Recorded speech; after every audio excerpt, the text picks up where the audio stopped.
பண்ண போகிறது வந்து ஒரு 3 layer red velvet cake with cream cheese frosting.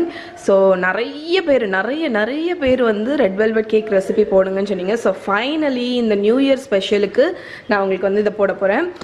So இதுக்கு தேவையான இன்க்ரீடியன்ஸ் எல்லாம் ஃபஸ்ட் என்னென்னு சொல்லிடுறேன். ஸோ இப்போ இந்த ரெட் வெல்வெட் கேக் செய்ய தேவையான பொருட்கள் என்னெல்லாம்னு சொல்லிடுறேன். ஸோ 3/4 கப் வந்து சுகர், அதாவது 1.25 கப் வந்து சுகர், 2 1/3 கப், அதாவது 2 கப்பு, அதுக்கப்புறம் ஒரு 1/3 கப் வந்து மைதா மாவு, 2 முட்டை, 2 டீஸ்பூன் வெனிலா எசன்ஸ், 1/3 கப் வந்து பட்டர் மில்க் எப்படி பண்ணுறதுன்னா, நீங்கள் ஒரு 1/3 கப் பாலை வந்து இந்த ஜக்கில் எடுத்துகிட்டு அதில் ஒரு டேபிள் ஸ்பூன் வினிகர் ஆட் பண்ணி மிக்ஸ் பண்ணிடுங்க, உங்களுக்கு பட்டர் மில்க் கிடச்சிடும். அப்புறம் 1/2 கப் எண்ணெய், இது வந்து normal cooking refined oil, flavour இருக்கக்கூடாது. 1/4 கப் வந்து cocoa powder, 1/4 teaspoon salt, 1 teaspoon vinegar, 1 teaspoon baking soda, அதாவது குக்கிங் சோடா, அப்புறம் 3 டேபிள் ஸ்பூன் கார்ன்ஃப்ளவர், அதுக்கப்புறம் 2 table spoon red food colouring. Okay, அதுக்கப்புறம் 100 கிராம் பட்டர். ஸோ இதுதான் வந்து கேக் பண்ண தேவையான பொருள். இது வந்து நமக்கு வந்து க்ரீம் சீஸ் பாரு, இது வந்து நமக்கு ஃப்ராஸ்டிங்க்கு தான் தேவை. ஓகே, ஸோ இப்போ நம்ம கேக் எப்படி பண்ணுறதுன்னு பார்த்துடலாம். ஸோ ஃபர்ஸ்ட் எப்போவுமே வந்து கேக் பேட்டர் வந்து பண்ண ஆரம்பிக்க முன்னாடி அவனை வந்து ப்ரீஹீட் பண்ணிடுங்க. இந்த ரெட் வெல்வெட் கேக்குக்கு வந்து 170 டிகிரி செல்சியஸ்க்கு வந்து 10 நிமிஷமாவது ப்ரீஹீட் பண்ணிவிடுங்க. ஸோ ஃபர்ஸ்ட் ஸ்டெப் என்னன்னு பார்த்தீங்கன்னா, 3 7 இன்ச் இது ஒரு ஸ்டாண்டர்டான கேக் பேனில் வந்து கீழே பார்ச்மெண்ட் பேப்பர் லைன் பண்ணி வச்சுருக்கேன்.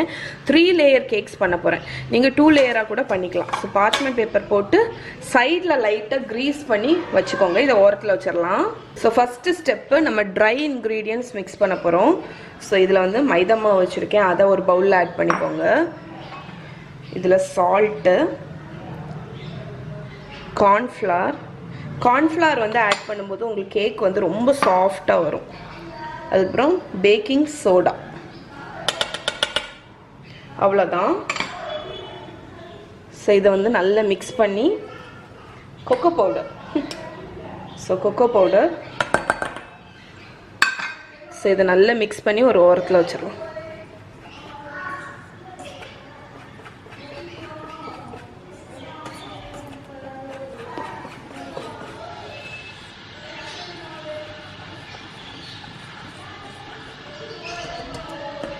ஸோ இதை ஒரு ஓரத்தில் வச்சிடலாம். ஸோ இப்போ நம்ம வந்து நம்மளோட red velvet cake batter ready பண்ண போகிறோம். ஸோ இந்த பவுலில் வந்து பட்டர், சாஃப்ட் பட்டர் வச்சுருக்கேன். ஸோ இந்த பட்டரில் வந்து ஆயில், நம்ம 1/2 கப் ஆயில் வச்சுருக்கோம்ல, அதை ஆட் பண்ணிடுங்க. கூடவே 2 டீஸ்பூன் வெனிலா எசன்ஸ். ஓகே, அதுக்கப்புறம் சுகர். இப்போ இதை வந்து நம்ம ஒரு எலக்ட்ரிக் பீட்டரை வச்சு மிக்ஸ் பண்ண போகிறோம்.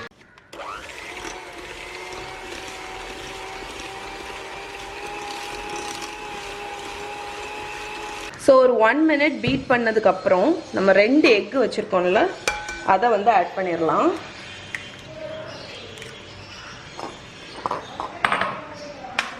ஸோ ஃபஸ்ட் எக் ஆட் பண்ணிவிட்டு மிக்ஸ் பண்ணி விடுங்க.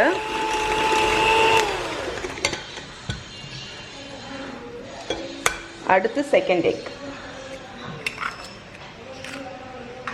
ஸோ இப்போ வந்து எக் ஆட் பண்ணிவிட்டு 1 மினிட் பீட் பண்ணி விடுங்க. ஸோ இப்போ எக் வந்து நல்ல கம்பைன் ஆயாச்சு. இந்த டைமில் நம்ம இந்த மிக்ஸ் பண்ணி வச்சுருக்கிற ட்ரை இன்க்ரீடியன்ஸில் பாதி ஆட் பண்ண போகிறேன், மிச்சத்தை அப்படியே வச்சுக்க போகிறேன். ஸோ இதை பாதி ஆட் பண்ணிவிட்டு இதை ஜென்டிலாக மிக்ஸ் பண்ணி விடுங்க. ஸோ இப்போ பாதி ஃப்ளார் ஆட் பண்ணதுக்கப்புறம் இந்த பட்டர் மில்க் வச்சுருக்கோம்ல, அதுலேயும் பாதி ஆட் பண்ண போகிறேன். லோ ஸ்பீடில் வச்சு மிக்ஸ் பண்ணுங்கள். ஸோ இப்போ இது ஓரளவுக்கு கலந்தாச்சு. இப்போ மிச்சம் உள்ள மைதா மாவு, அதுக்கப்புறம் மிச்சம் உள்ள பட்டர் மில்க், கூடவே நம்ம இங்கே வச்சுருக்கிற 1 டீஸ்பூன் வினிகர், அதையும் ஆட் பண்ணிடுங்க.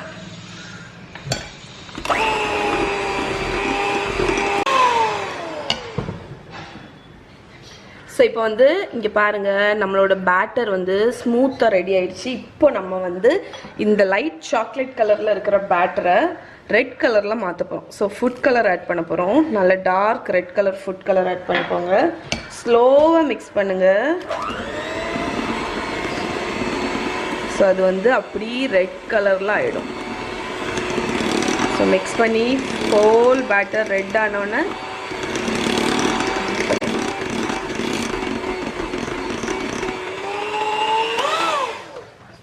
ஸோ இங்கே பாருங்கள் ஃப்ரெண்ட்ஸ், நம்மளோட red velvet cake batter ready ஆயிடுச்சு.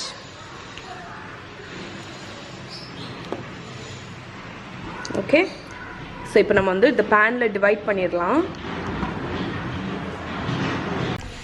ஸோ இங்கே நம்ம பேட்டர் வந்து எவ்வளோ ஸ்மூத்தாக பர்ஃபெக்டாக ரெடி ஆயிடுச்சு பாருங்கள்.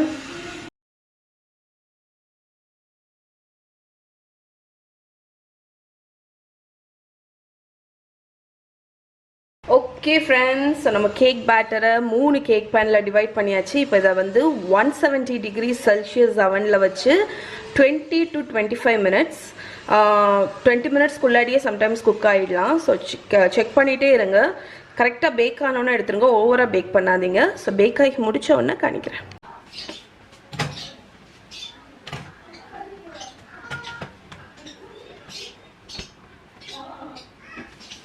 ஸோ கேக்கை உள்ளே வச்சாச்சு. இது 20 மினிட்ஸ் பேக் ஆகி முடித்த உடனே எப்படி இருக்குன்னு காணிக்கிறேன்.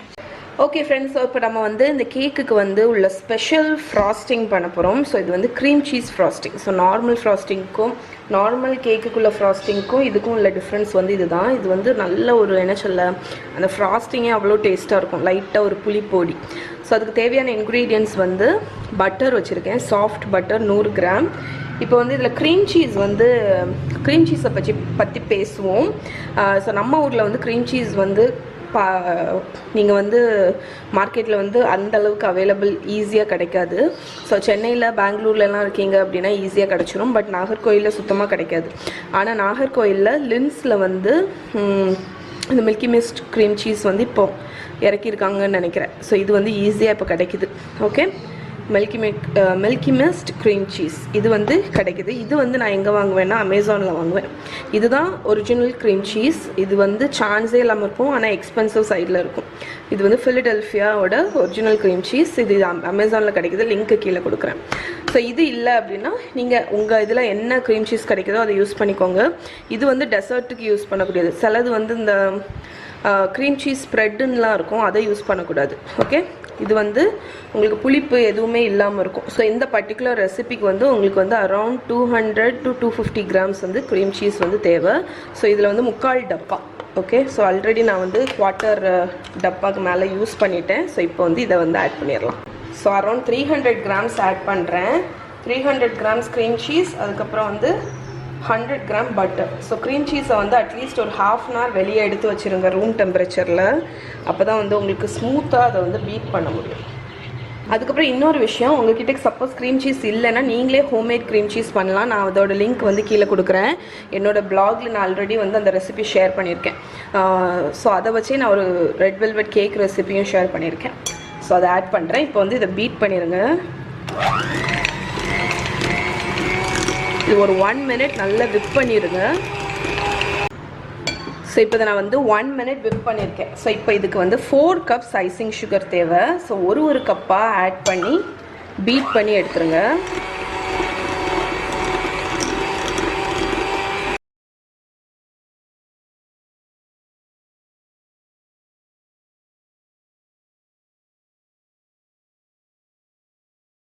ஸோ நம்மளோட ஃப்ராஸ்டிங் வந்து ஆல்மோஸ்ட் ரெடி ஆகிடுச்சு. இதில் வந்து ஒரு டீஸ்பூன் வெனிலா ஆட் பண்ணிக்கோங்க ஃப்ளேவருக்கு.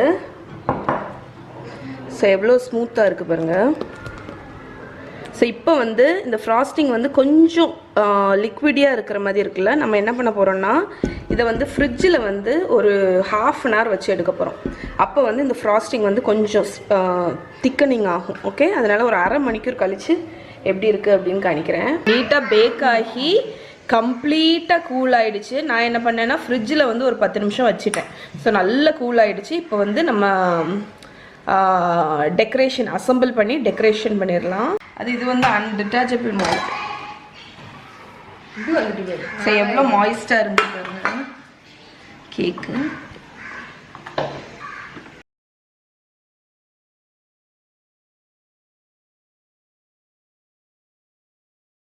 ஃபஸ்ட்டு கேக் வச்சாச்சு. ஸோ நம்ம ஃப்ராஸ்டிங் வந்து ஃப்ரிட்ஜில் நான் வச்சேன்ல, ஸோ எவ்வளோ அழகாக செட் ஆகிடுச்சு பாருங்கள். ஃபஸ்ட்டு ரன்னியாக இருந்துச்சுல்ல, இப்போ நமக்கு வந்து இது வந்து கேக்கில் அப்ளை பண்ண கரெக்ட் கன்சிஸ்டன்சி.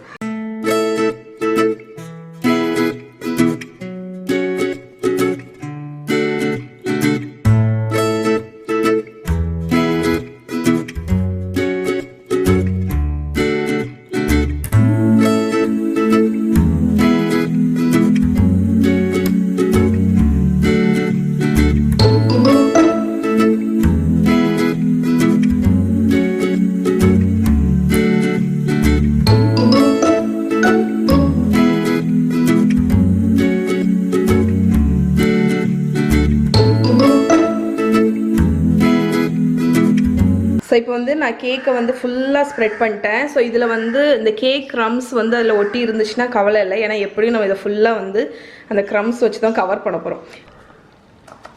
ஸோ அந்த கேக்குக்கு டாப்பில் எல்லாம் கட் பண்ணோம் தெரியுமா, அதை நல்லா ஃபைனாக இது பண்ணிக்கோங்க.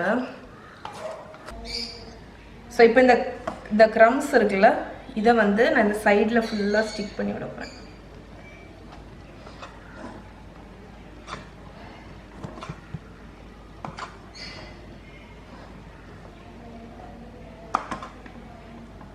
ஸோ நான் அந்த எக்ஸ்ட்ரா உள்ள கேக்கெல்லாம் க்ரம் பண்ணி அதுக்கு மேலே ஃபுல்லாக போட்டுட்டேன். இப்போ இதை வந்து ஃப்ரிட்ஜில் வந்து மினிமம் 2 hours வச்சுருங்க, அப்போ தான் நம்ம வந்து ஸ்லைஸ் பண்ண முடியும்.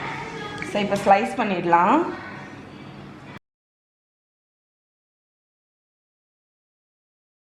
கேக் அழகாக இருக்கு. ஸோ இந்த கேக் வந்து ரொம்ப டெலிக்கட்டான ஒரு கேக்கு. ஸோ அது வந்து கேக்கே வந்து ஒரு சின்ன சாக்லேட், வெண்ணிலா, ஒரு கொஞ்சம் டார்ட்னஸ், அதுக்கப்புறம் அந்த க்ரீம் சீஸ் ஃப்ராஸ்டிங்கும் சேர்ந்தால் செம்மையாக இருக்கும்.